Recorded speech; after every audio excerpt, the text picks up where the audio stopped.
Fuck the patriarchy! Atheist Nomads, episode 162, news for September 1, 2016. The podcast you're about to listen to includes cursing and talking about hoo-haws. Please be advised.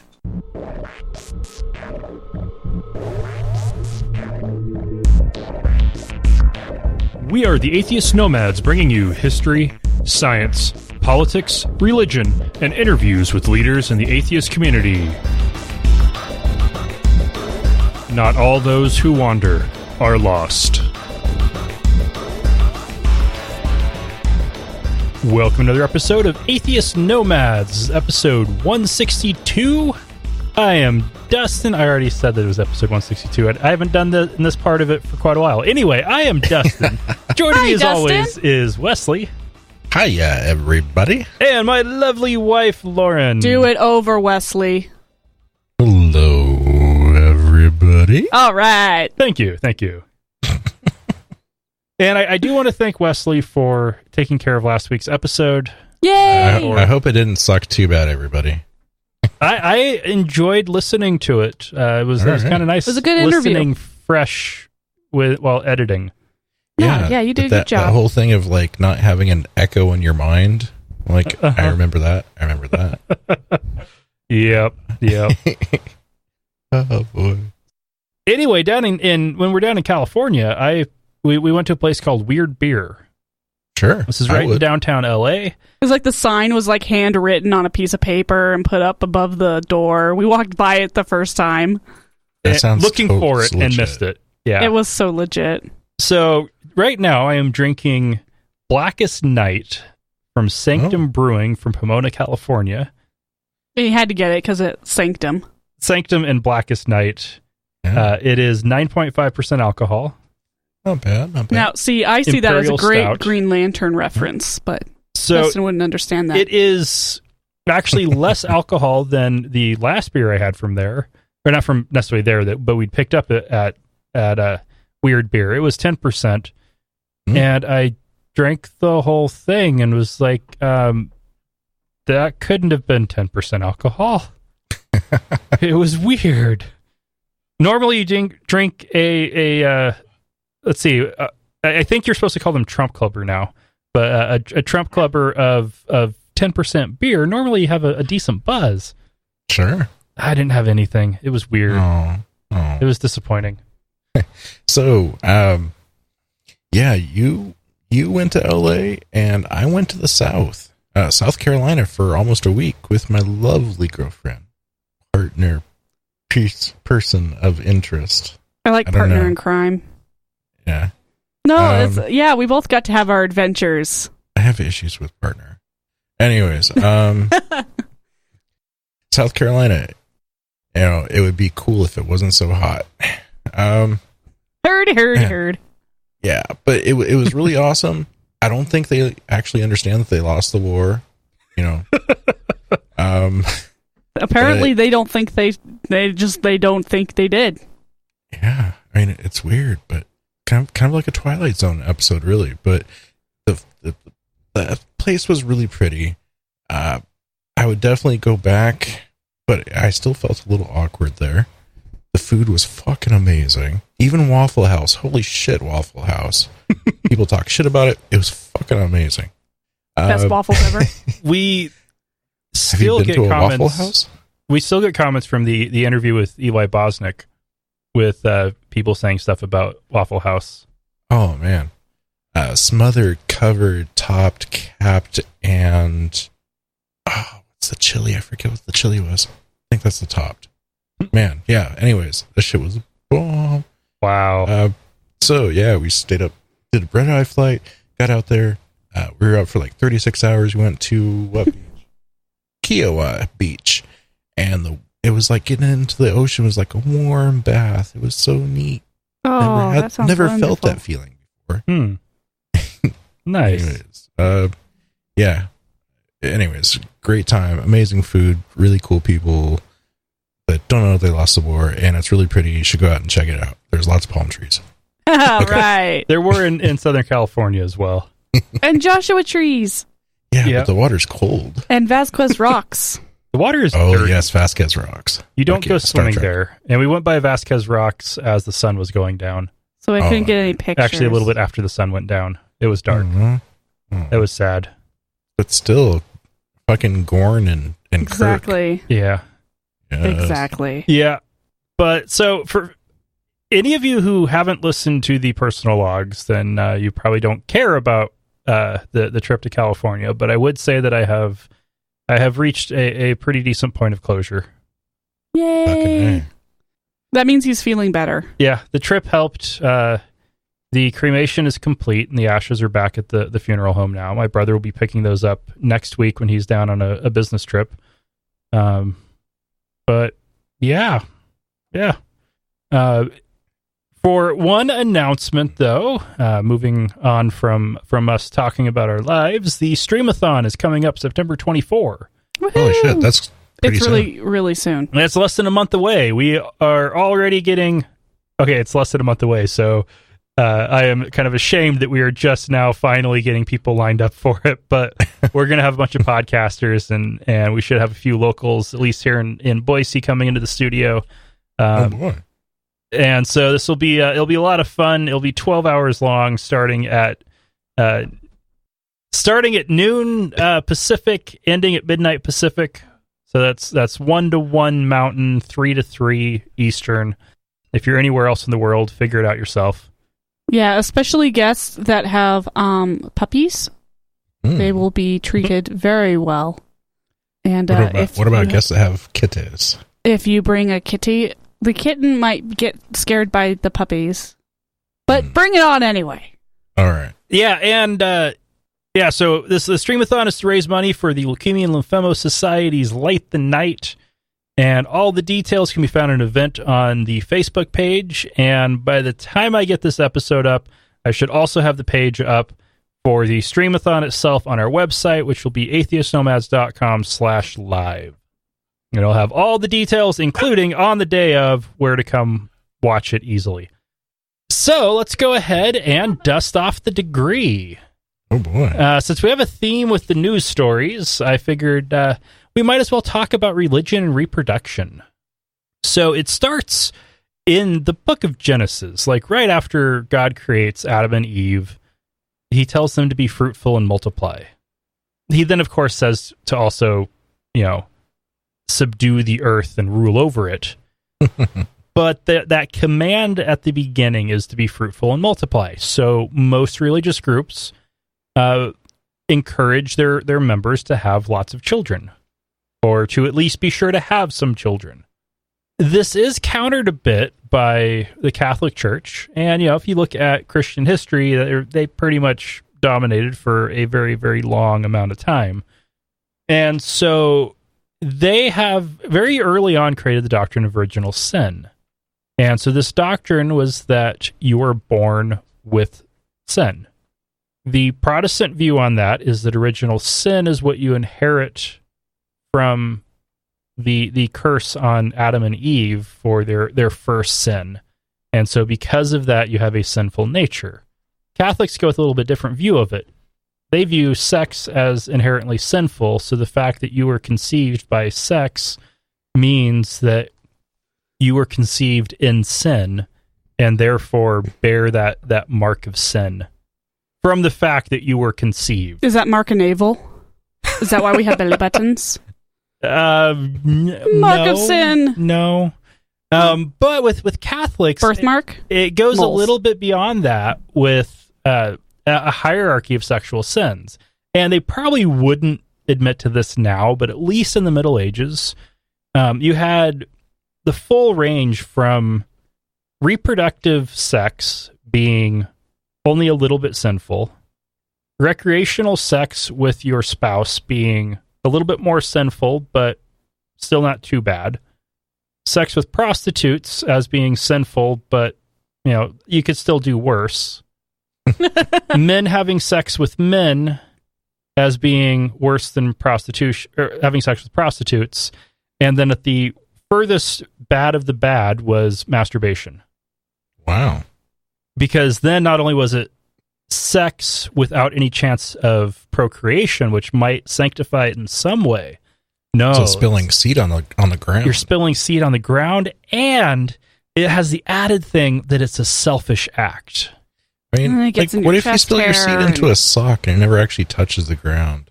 If you marry your sock or you call it your girlfriend, dress it up all slutty, so it's a prostitute, not bad. I could do that.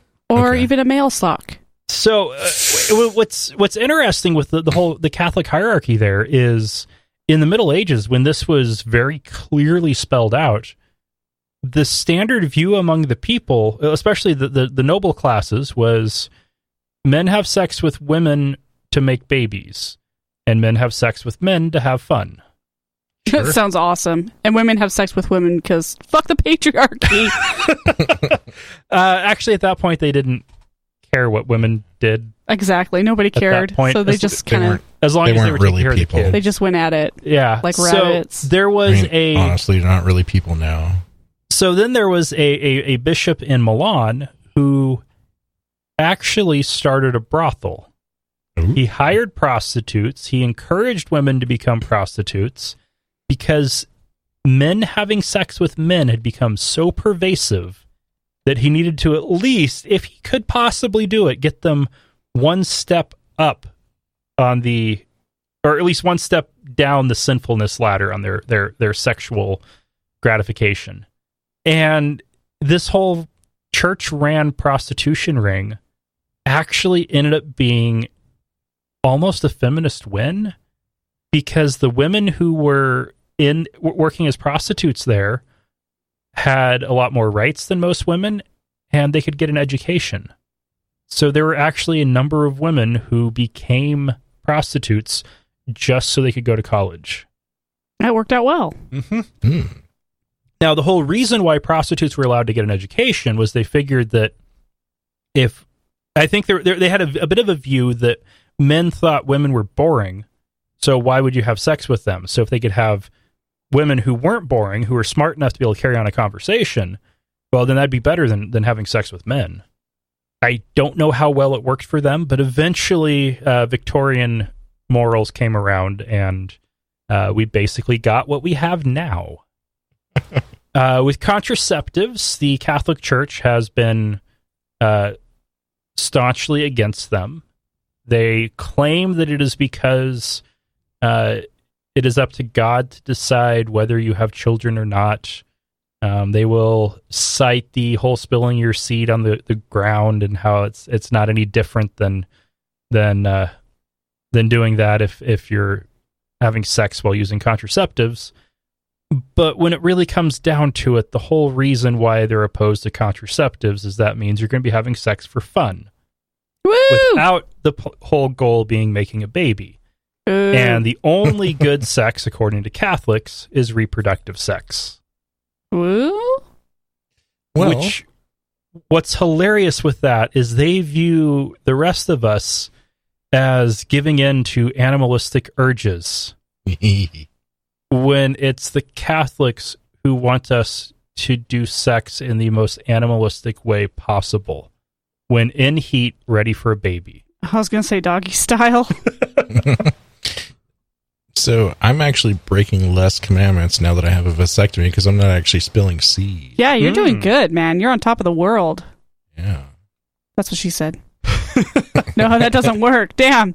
So what's gotten interesting, though, with all of this is because Catholics also got into starting really some of the first hospitals and have continued to run a lot of hospitals. And at this point, 1 in 6 beds in acute care hospitals in the U.S., they have kept that doctrine with them, which is why they don't provide reproductive health care unless you're having a baby.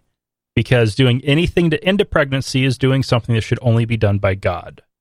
And that is why we have, well, some of the stories that are coming up. Catholic views on abortion, they're at least consistent with that and their views on contraceptives. Most Protestants are okay with contraceptives, whether or not they're okay with abortion. And Protestants being opposed to abortion is actually a very new thing, really only dating back to about the 70s and 80s. And there are even conservative Protestant denominations like the Adventists who are officially pro-choice. But on that note, what happened on this day in history? This day in history, the date is September 1st. The year, we are going to start with 1920. So this is the day that Liz Carpenter was born. Mary Elizabeth Liz Sutherland Carpenter, born on September 1st, 1920, died March 20th, 2010. She was a writer, a feminist, former reporter, media advisor, speechwriter, political humorist, and public relations expert. This woman kind of did it all. If you were out in the public eye, you probably knew of her, or she knew of you, or both. Ooh. In 1942, she began covering the White House and Congress for the Austin American Statesman, and she did that for 18 years. From FDR to John F. Kennedy. Nice. It was kind of weird. She was still working as a reporter at the time of the 1960 Democratic National Convention in LA, and she actually joined the staff of Lyndon B. Johnson on his campaign for vice president in 1960, of course, and traveled around for him as his press spokeswoman. After Kennedy's election, she became the first woman executive assistant to the vice president. So, damn. Yeah. I mean, she was kind of moving on up. Fucking A. Carpenter was actually in Dallas on November 22nd, 1963, when Kennedy was assassinated. And she actually drafted the 58 words that Johnson used on his return to Washington. Quote, "This is a sad time for all people. We have suffered a loss that cannot be weighed. For me, it is a deep personal tragedy. I know that the world shares the sorrow that Mrs. Kennedy and her family bear. I will do my best. That is all I can do. I ask for your and God's help." Those words echoed for a long fucking time. But yeah, she basically just kept on. She owned journalism for women. Yeah, she really kind of did. Yeah. She was the vice president of Hill and Knowlton in Washington, and after leaving the White House in 1971, she was one of the founders of the National Women's Political Caucus and co-chair of ERA America, traveling the country to push passage for the Equal Rights Amendment. So, fucking A. She was also appointed by President Gerald Ford to the International Women's Year Commission by Jimmy Carter to serve as Assistant Secretary of Education for Public Affairs, and by President Bill Clinton to serve on the White House Conference on Aging. So, shit. Damn. Anyways, yeah, this woman has fucking kicked ass like all of her life. So, check her out. I know I'd never heard of her before. I know, me either. Yeah, it's really cool. Most of the people you bring up, we've heard of in some sense, but this, I guess, is a generational thing. We just missed this one growing up. We didn't learn about Liz Carpenter, but I'm glad we did today. All right, so moving on along. All right, let's keep this one short and lively. Okay. This day in history, Lilly Tomlin. She was born September 1st, 1939. Holy shit, who knew she was that old? Lilly Tomlin's been... Oh my god, I had no idea either. I know! Way to go! Lilly Tomlin's been kicking ass in so many roles. She's actually, pretty fucking cool. And like her and Steve Martin did some great duos. And anyways, who knew that she was gay? Who knew she was lesbian? And that she's been with her partner for like just about 45 years. Aww. I mean, Tomlin met her future wife, the writer Jane Wagner, in March 1971, and they were actually married in a private ceremony in Los Angeles after 42 years of being together. They got married in December 2013. That is so cool. Holy fuck! I mean, what? Sorry, I just read that she is Ms. Frizzle from the Magic School Bus. Mm-hmm. I did not know that. I was going to drop that one at the end. Oh, I'm so sorry. That's too cool. Yeah, if you don't know, like, the man with two brains, then you know fucking Miss Frizzle. Yeah, so anyways, this woman is kind of fucking cool, so check her out too. Go watch some movies. So this last one, it's gonna weird you out. This is awesome. The year 1958, Iceland expands its fishing zone, putting it into conflict with the United Kingdom, beginning the Cod Wars. Dun dun dun. Oh my god. This is just funny. And, well, mostly funny. Okay.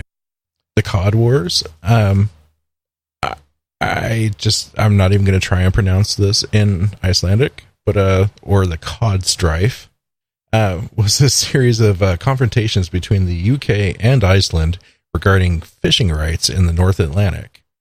Fishermen from the British Isles began to fish in international waters near Iceland in and around the 1400s, and that went on for of course a long time.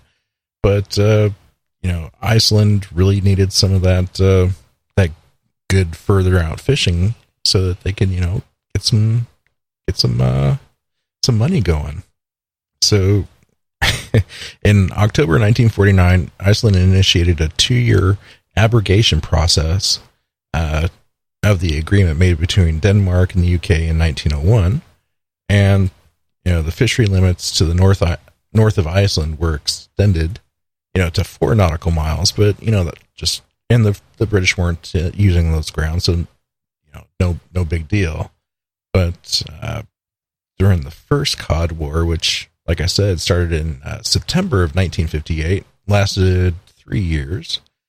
It began as soon as a new Icelandic law that expanded the Icelandic fishing zone from 4 to 12 nautical miles. Oh my goodness. Oh my gosh. Tripled. Yeah. All NATO members were opposed to the unilateral Icelandic extension. The British declared that all their trawlers would fish under protection from their warships, and there were actually, a little bit of strife going on.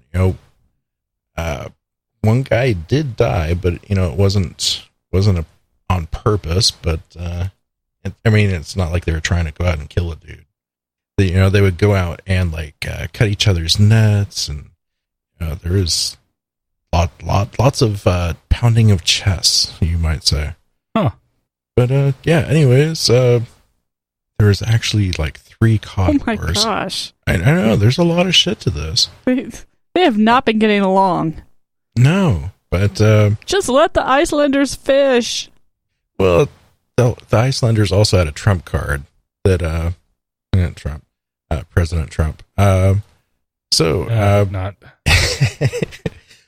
Basically, if the NATO, they wanted to, scout for submarines and stuff in their area, then they better fucking let Iceland have a lot of water.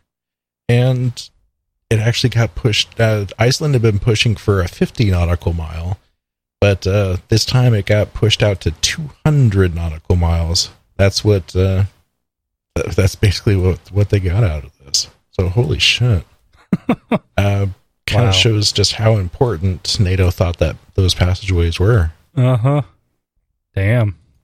Yeah, so from 1958 to 1975, I believe it was. So, holy crap. That's crazy. All right. Those little wars you never hear about. Yeah. It's not really a full-on war, but... Well, we've had plenty of those. Yeah, American excels at those. America. All right, we're going to take a quick break, and then we'll be back with news. Atheist Nomads is proudly brought to you by Archway Hosting. Check out their low-price, full-featured hosting solutions at archwayhosting.com. That's ARCHWAY hosting.com. Hey, we're also brought to you by listeners just like you. Find out how you can become a patron at patreon.com/atheist nomads. That's patreon.com/atheist nomads. Pastor Ken Adkins of St. Simon's Island, Georgia, has been in the news before for fighting an expansion of Jacksonville's human rights ordinance to protect the LGBT community, and for tweeting that the Pulse nightclub victims, quote, got what they deserved. Boo. He has now been arrested for child molestation and aggravated child molestation. Oh, guess who's going to get what they deserve in general? Yep. You know, when you've got all, like, it's always the case that when people are protesting so loud against extending rights to gays, and especially if they're going with, oh, gays are as bad as child molesters, you know the person's a child molester.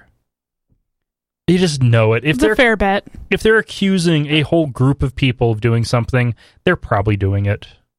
Yeah, that's pretty bad. And yeah, I feel bad for the kids that were involved, naturally, and this guy is hopefully going to get what he deserves. Yeah, very long prison sentence in general. Is that what they call it now?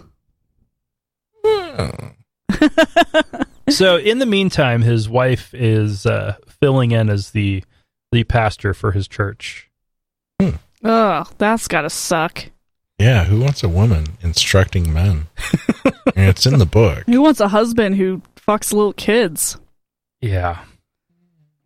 She is claiming that he's innocent. Obviously. So, moving along, and you may notice a bit of a theme here. It's women and children. This happened out of just what the interesting news articles were. So it was kind of cool that it ended up being easily turning itself into a theme. But a federal judge has rejected a request by parents, healthcare, and educational nonprofits for an injunction against California's new vaccine law. This new law makes California one of only 3 states to only allow for medical exemptions for school vaccine requirements. In her ruling, Judge Dana Sabrow ruled that state legislators have a long history of requiring children to be vaccinated as a condition to school enrollment and not allowing personal or religious exemptions, and that the plaintiffs did not make any arguments that merited an injunction. Oh. Yeah, so this is after the big measles outbreak almost 2 years ago at Disneyland. Oh, yeah. That was shitty.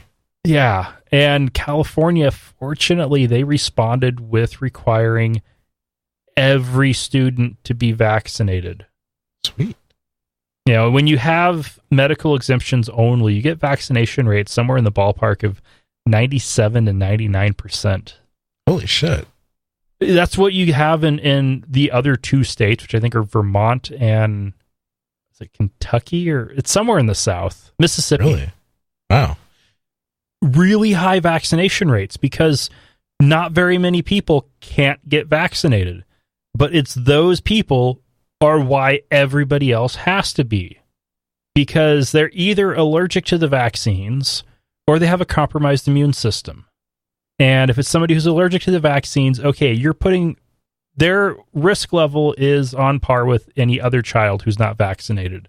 If it's someone with a compromised immune system, then measles will kill them. Yeah.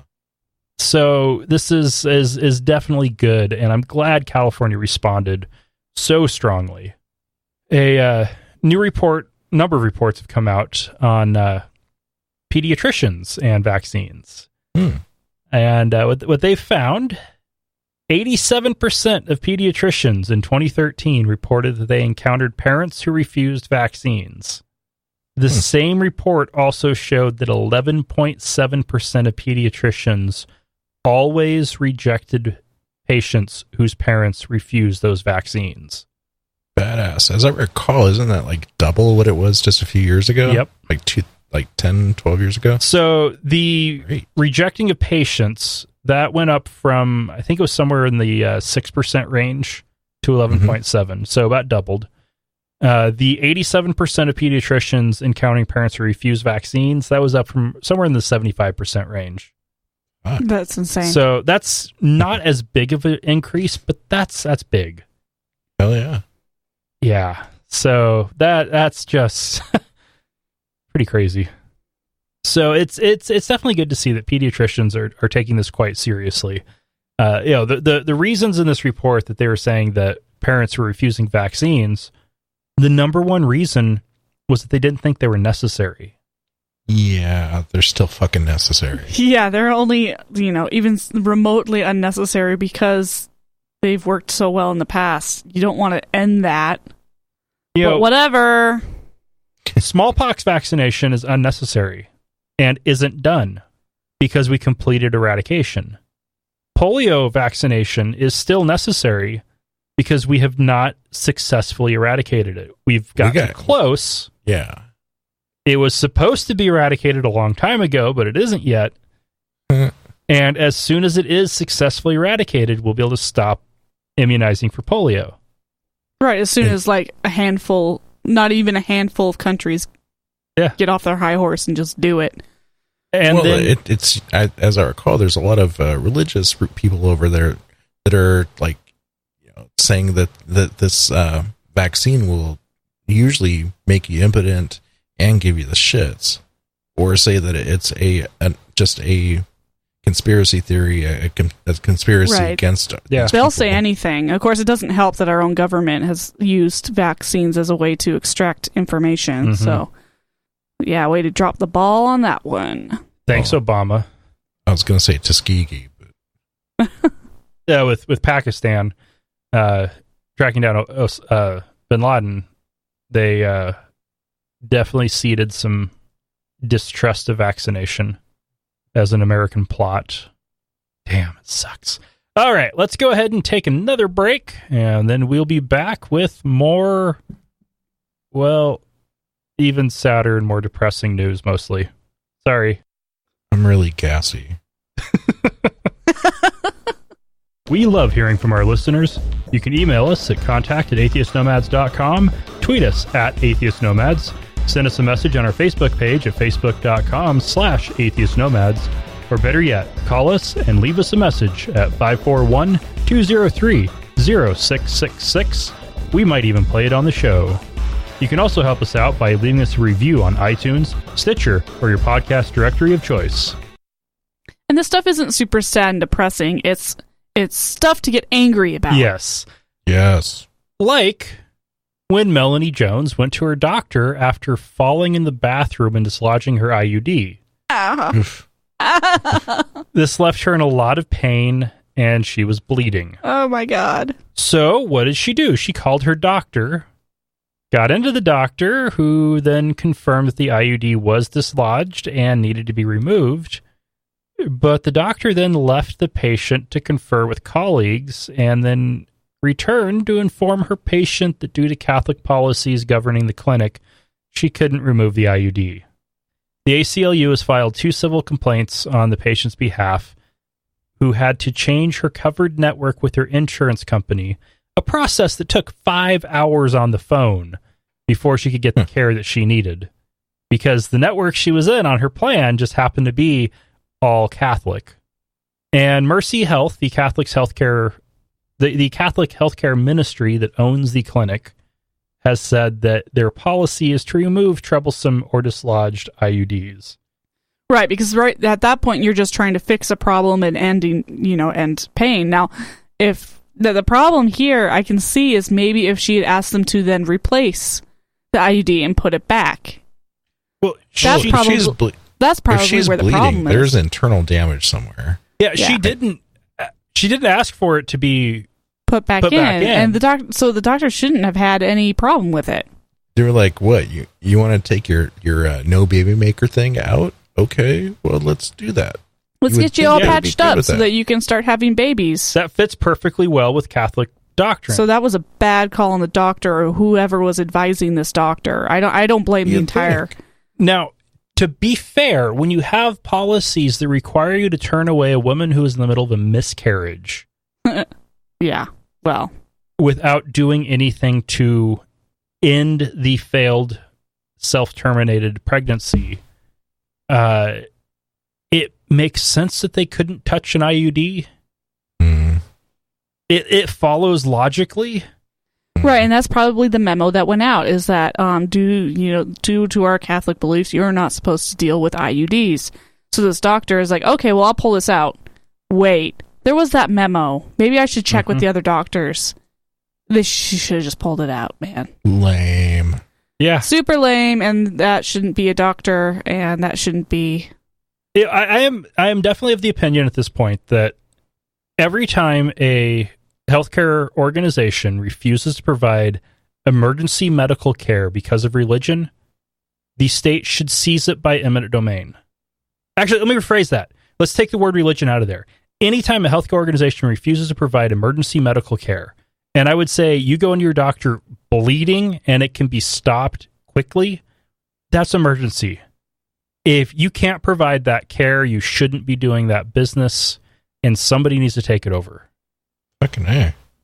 Yeah. State-owned hospitals and a single-payer option. Let's just, Oh, God, yes. Fucking single-payer option. Fucking get rid of insurance companies while we're at it, too. Yeah, because... and fuck the patriarchy! Making profits off of people being sick. It's pretty sick, isn't it? Yeah, it's flat out unethical. That's sounds like something Nixon would do. Oh wait, kind of did. All right, George Landell and Lauren Fristed were diluting breast milk with water for their daughter, who died at a mere 10 weeks old. Were they doing this because they were poor? Well, according to the article that I read, this is a common practice for poor families. Ugh. Still seems that makes more sense to me with doing that with formula than it does breast milk. But I don't know, fucking nutrients are nutrients. Yeah. I mean, if you're breastfeeding, yeah, but breastfeeding doesn't mean you're just a hose of breast milk. Right. You've got to. You still have to be eating the calories to produce it, or sometimes you just don't produce. So yeah, I can kind of see that. But the point is they were. So they were diluting their baby's sustenance, and when it became clear that the baby was ill, her father was sure that it was caused by evil and that her mother was a part of the problem. Oh, obviously. Mm-hmm. He also refused to let her be seen by a doctor since he believed that she could be healed by prayer alone and that medicine is evil. The girl's mother wanted to take her daughter to the doctor, but believed that she had to be subservient to her husband. Landell has been convicted of second-degree murder and has been sentenced to 20 years in prison and 10 years probation. Fristed pled guilty to involuntary manslaughter and reckless conduct and has been sentenced to 20 years in prison with 10 years in confinement. Wow. What does that mean, 20 years in prison, 10 years confinement? That means she has to be in prison for at least 10 years and then can be released early. Okay. I'm guessing ankle bracelet. That's probation, though, right? That's house arrest. Oh. I'm confused. Confinement. Either way, it is unfortunate that they ended up with a child in the first place, because obviously they were not prepared to have one. Yeah. That's unfortunate. There is what I see is the overarching narrative here. Religion killed this baby. Yeah. The dad believed that this was evil and could be taken care of by prayer, and the mom disagreed. But rather than having one of the biggest benefits of a two-parent home, which is an extra person to be the voice of reason on behalf of the child, she kept her mouth shut because her husband was the head of the household. Because of fucking religion. God damn. Now, I am pleased that they got punished, that they are going to prison for this. What I do find interesting, where I'm conflicted on this one, is when you see cases where children die because of neglect. Even in the states that are a bit on the harsher side, it's usually 5 or 10 years with manslaughter, not, like the mom got involuntary manslaughter. That's a lot more common to see than murder. And the fact that they both got 20-year sentences, and the fact that it's Georgia, really makes me wonder if the poverty and the fact that they were black had anything to do with it. Well, he was black, she wasn't. Okay. I didn't know her race. I've only seen the picture of George Landell. Yeah, I think that religion might be kicking in on the judge's side too. That the whole life is precious thing. You kill the baby. Fuck That's you true. both. People don't like it when you start messing with babies. That does babies. sound like over sentencing, at least on her part, on the mother's side. The only reason why I lean towards over sentencing is the race angle, because even though she's white, they're an interracial couple, which in the South is as bad as being black. Yeah, that could definitely taint the judge's opinion too. And there's the fact that what they were doing was because of poverty, obviously. They took it further than they should have. But the biggest thing that makes me question this is just the fact that we've covered a number of stories where parents are going to prison for killing their kids, and it's 5 years. This is a lot more. Oh, yeah. And on the flip side of that, I just wanted to add that who doesn't remember Brock Turner getting probation for the rape that he committed? Mm-hmm. Judge Aaron Persky was the guy that actually sentenced him. And he also had another fucked up case recently. But he demoted himself back to to family court, essentially, as I recall, civil court. Wow. So he demoted himself because people were calling to have him fired, and like big people. So at any time he could actually go back to criminal cases if he wanted to, but yeah, it's not like it affected his pay or anything. But yeah, talking about under sentencing for the flip side on that. Yeah. Judges. Yeah. So, okay, let's move to a happy one. Yeah. Kristi Perry, the Idaho state representative, who we've spoken about several times for her outspoken opposition to repealing Idaho's faith healing exemptions, is in trouble. She's been accused of having an affair with State Senator Jim Guthrie, who in all practicality is just as bad as she is. And this isn't They belong something to each other. And auditors are now looking into their travel vouchers for the last 3 years at the request of the Senate President Pro Tem. And this totally would not be news on this show if they hadn't used religion as a battering ram in the past. Mm-hmm. And now they're, getting caught for other things that are totally against their fucking religion. Yeah. So the two angles on it is there's the hypocrisy of, oh no, you can't do anything to hurt these poor innocent religious people that are slaughtering their children through neglect. Mm-hmm. And while at the same time having an affair, so not living up to her own standard that she professes, and that Guthrie professes as well. But on the other side, it's just the fact that this terrible, horrible person we've talked about on this show several times has been abusing her power and wasting state money. Oh, well, she's accused of that. Of that, yes. I can only hope it's true, because that would be delicious. Mm-hmm. Yeah. Now, the one unfortunate thing is Idaho is one of those states where, like, with a recent corruption scorecard, Idaho got a D. Ooh. There wasn't any effort of any corruption or bribery, but there's no way to tell. There is no accountability. There's no ethics tribunals or anything like that. Half of them are family. It's a good old boys club. Half are Mormon and the other are Catholic or Pentecostal. And they're probably all fucking each other. Ooh. God damn. Okay, so our final story. Finally have one from outside of the country. There have been quite a few stories about French communities and resorts banning burkinis. This is the swimwear style that satisfies Muslim standards on modesty. If you aren't familiar with what it looks like, basically a wetsuit with a hood. They're adorable. Yeah. Well, the Council d'État, or État, since I know French people don't like to pronounce the end of words. So it's one of France's Supreme Courts. It has suspended the rule for at least one resort town, but this also sets precedent that should have the remaining bans suspended as well. Yay. This is especially poignant because there was the recent case where police forced a woman to remove her burkini while on the beach.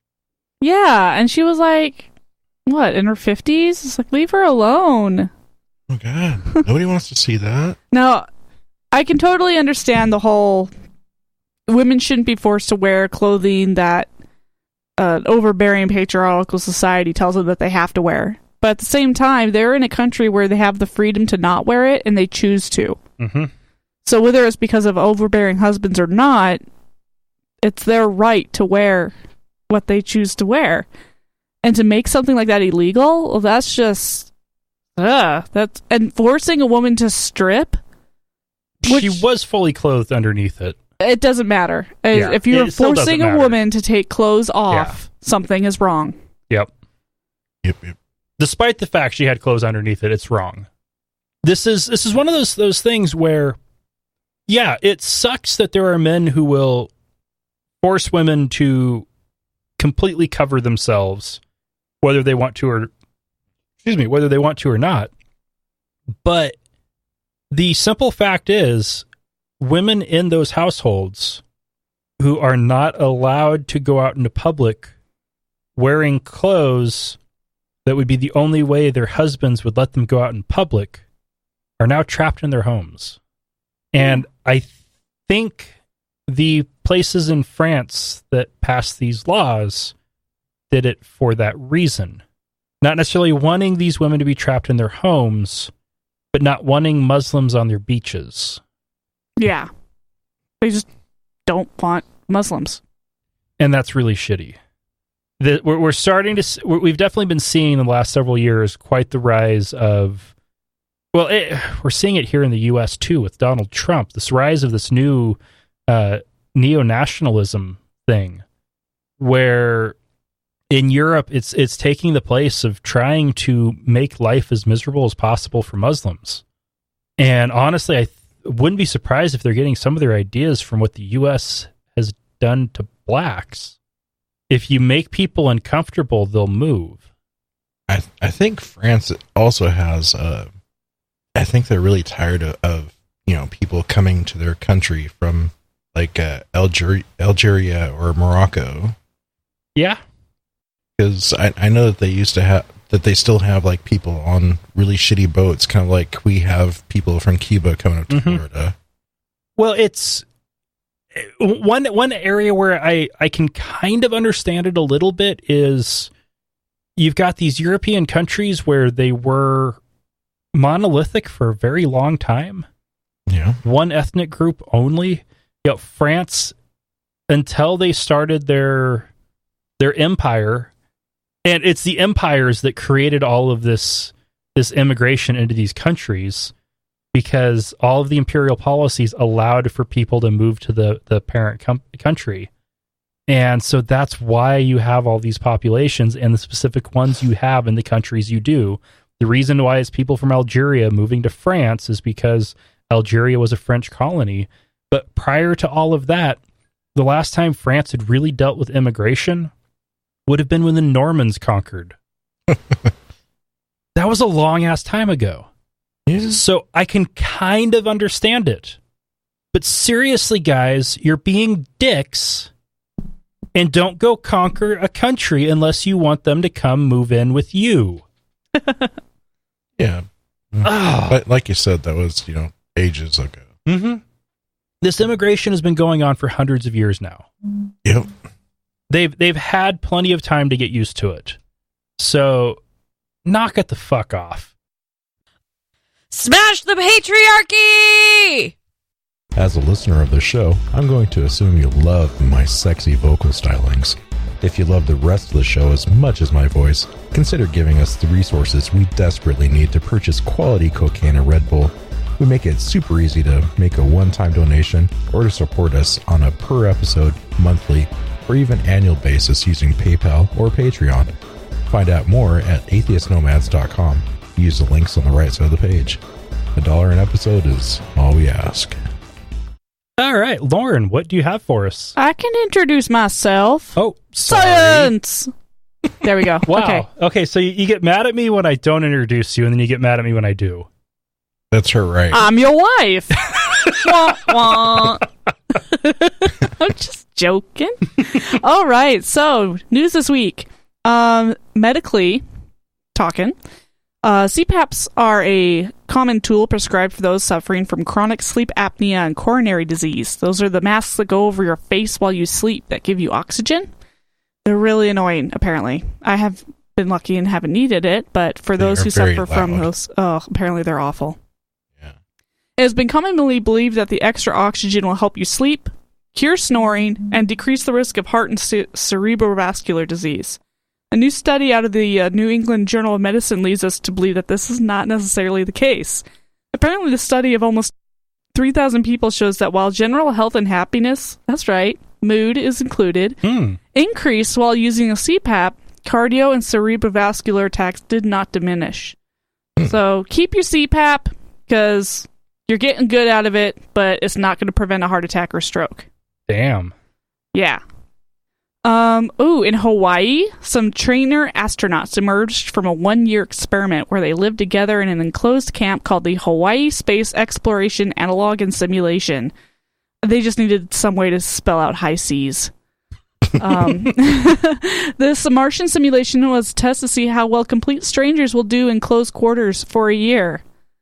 Apparently, it was pretty rough. According to the article from NPR, it was the motivation to survive emergencies that brought the crew together the most.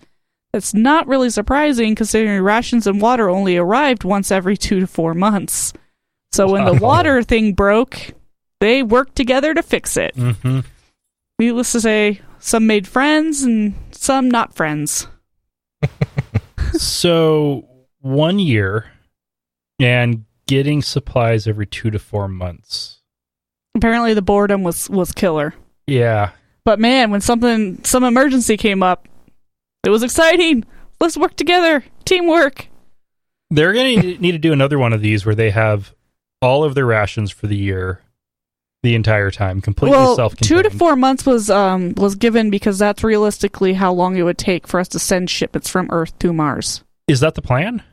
That was what this one was testing. This one was testing. This was more a psychology test than anything. Right. Okay. But yeah, good for those guys and girls who live together for a year. That's in a small space. I don't do roommates, and I can totally not do that. So, oh, God, yes, roommates are the worst. Yes, I had one for like a month, and that was my best friend at the time. Never again. Yeah, don't live with somebody unless you're fucking them. Yeah. All right. So in 1950, everything changed. Apparently, according to scientists, radiation from nuclear power tests permeated the atmosphere and invaded everything, organic and inorganic. This is enough to convince scientists to declare it a new epoch, the Anthropocene, that replaces the Holocene epoch that has so far been defined by human activity. The recommendation went to the International Geological Congress in Cape Town this last Monday for consideration. So it's not an age of Aquarius, but it is the age of Anthropocene. Now, I have seen a little bit of debate on this as to whether the line should be 1950 or 1800. They were thinking 1800 due to industrial, but there is going to be a clear mark in everything from the radiation. There isn't necessarily a clear mark for everything from industrialization, because the smog and the pollution and stuff from industrialization took a little bit to spread, while the moment that first nuclear bomb went off and hit the atmosphere, virtually everything on Earth was affected. So there's just, if you're going to look at it from radiation perspective, there's going to be nothing, bazap! Might as well make that a new age. I would definitely be interested to see more in how much of how detectable of a difference that really is. Yeah, there was also talk about using, I think, technology as a gauge, industrial strength as a gauge, But the most popular recommendation so far has been the nuclear power, the radiation. It's easiest to measure. Okay. And last but not least, we're going to get some good news. Some good news today. Facial tumors that have been wiping out Tasmanian devils are starting to subside. Yay! These ferociously cute marsupials, because they're so cute, have long been plagued with cancerous tumors that are transmitted when they bite each other in the face. A common practice during mating. They are ferocious. So every time they Klingons? Yes, well, every time they bite each other, they pass on this tumorous cancer, and it's nearly wiped them out. So the survivors of this cancer have a genetic predisposition to resist it, and their children and offspring are showing the same predisposition. Awesome. Thank you, evolution. It appears the survivors will be able to resist the tumorous growths, and their children and the Tasmanian devils are due for a bounce back. That is a rapid mutation, but that is obviously a very, very powerful selective pressure. It bottlenecked the species. So genetically speaking, I'm not sure how healthy they're going to be, but at least they won't all die out from cancer. Wow. From little face cancers. And maybe we can, study their genome now and see what's ticking. See what these ones are different. Yeah, I did have to read down in the article because the question was because they're so cute. How is this spreading? And it's not like HPV and cervical cancer where it's spread by viruses. This is actually caused by cancer cells being spread by the bites. They're just wow. Well, they're biting each other. That's a lot of wound opening and cell insertion going on.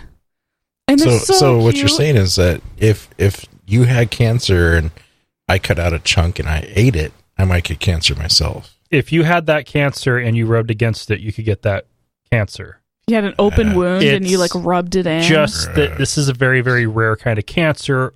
Only 2 other types like it are found. One in dogs and one in clams. Oh, and the clam cancer is so sad. Yeah, because they don't even get to fuck. Wow. Yeah, that one is spread by just ocean currents. So there's whole populations of clams that have been wiped out. Aww. So that's it for science. Okay, so now we have feedback from the Watcher via email. I have now listened to every single episode of Chariots of Iron and the Atheist Nomads. Yay! I listened to Chariots a few years ago when their archive was still up. I didn't realize they'd stopped making episodes already. At the time, I was fresh out of Mormonism, and I was full of hatred for religion. As I found other podcasts, Skeptoid, Skeptic's Guide, Point of Inquiry, Skepticality, that hatred died down, and I moved away from the Chariots. I'd like to thank them for helping me through that initial stage of my deconversion. Anger is an important stage, but I had to move on. A couple times since, I tried to find the Chariots again, see if they'd been able to move on, but I kept finding these nomads showing up as the only source. I ignored it for quite a while. Finally, I followed the Facebook links. When I heard you started because of Chariots, I was a little scared that you would be coming from the same place of hate. But I fell in love with your show. That was almost exactly a year ago, and that's how long it took me to get through your entire archive, as well as finishing off the Chariots of Iron episodes I'd missed. You guys do have over 100 and, 60. 50? This is 162. 162. That's a lot of hours. That is. You masochist. Yeah. And he can now tell us, truthfully or not, is the show better with me in it? And the answer is yes. And so with Chariots of Iron, I wouldn't say that they were coming from a place of hate. There was anger, but they were also one of the first atheist podcasts out there. Yeah, they were definitely hitting some new ground there. And so it was new ground. It was something where they hadn't worked through the anger they had yet. So they did that on the show. And when you do a podcast, you play a part. As much as we all try to be ourselves on the show, everyone doing a podcast is playing a character to a certain extent. Says you. There is no way around it. And I don't know. I kind of think I'm like this in real life. What point taken, character though. are you Point playing? taken. But so with the guys on Chariots of Iron, yeah, they were cool, chill guys in real life, and I thought they were on the show as well. But they had to channel that anger that the rest of the time they didn't really worry about. But it gave them that outlet that they needed. And I know, like in my case, I worked through most of that blogging before we started the podcast. Mm. And so by the time we started this, I didn't really have much anger. I'll be honest. I mean, they went on some rants, but the way they spoke, I mean, just their diction and I just always had this. I mean, they were like slow, well paced out. They almost never spoke fast even. Mm-hmm. I just thought of them as like big giant teddy bears. Hugs for everyone. And it is also worth noting that we are the official, per Eli and Lamar on our first anniversary episode. Yeah, we are their official successor. Yay! Success! That really makes me happy. So next up, we have Randy via Facebook. I can relate. This is about my loss of my father. I can relate. I have a father and a dad. My father committed suicide when I was an adult. He wasn't part of my life either for 20 plus years. Your journey brought back memories of when I got the call that he'd killed himself. Glad you got closure, and I hope you do get medical info. Thanks for your story. And from Cilia via Facebook, hey Dustin, I heard your personal logs on Atheist Nomads. I just wanted to say I hope you're doing okay. And yes, I have. I think I've found closure. This is one where I had closure. This reopened some wounds. I had to redo the grieving process, and I think I've moved through it. And while yes, I lost my father, I do still have a dad in Grants Pass that we will be seeing at Christmas. Awesome. So stepdads can be really awesome. Yeah. Oh, yeah. Anyway, you can always email us at contact@atheistnomads.com, or you can call us at 541-203-0666. We don't have any iTunes reviews, and we don't have any new patrons. What the fuck? Get out there and review. Convert your friends and review. Oh, and also, a dad is the one that takes care of you. A father's just a sperm donor. They can be the same person. Doesn't have to. Mm-hmm. Aw. Yep. That's my feeling. Now, one thing that was interesting to work through, and it was amazing how fast it happened, was all of the anger that I had towards him disappeared when he died, because I hadn't worked through any of that since college. Shit. And so having to go through it all over again, I was able to recognize that he was a shitty father, not because he was a bad person, but because he was ill. Right. And it really does no good to stay angry at him when he's dead. And that made me feel bad that I had been angry for him for being a shitty father when no, he just had really bad bipolar that medicine couldn't treat very well. And he probably did you a huge favor by leaving. He did. Yeah. Which, of course, I recognized at 10 when he disappeared. Right. Which we also recognized again when he didn't list you as next of kin. Yep. Like, okay. Obviously, he felt that you were better off without him. Yeah. So, anyway, on that little bit of a downer there, thank you all for listening. We'll be back Tasmanian Devil next week with an interview.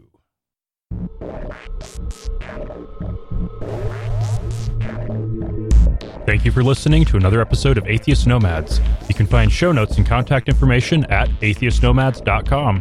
Follow us on Twitter at Atheist Nomads, and like us on Facebook at facebook.com/Atheist Nomads. Please subscribe to the show in iTunes, Stitcher, or your podcatcher of choice, and while you're there, feel free to leave us a review. Theme music is courtesy of Sturdy Fred. Until next time, this has been the Atheist Nomads.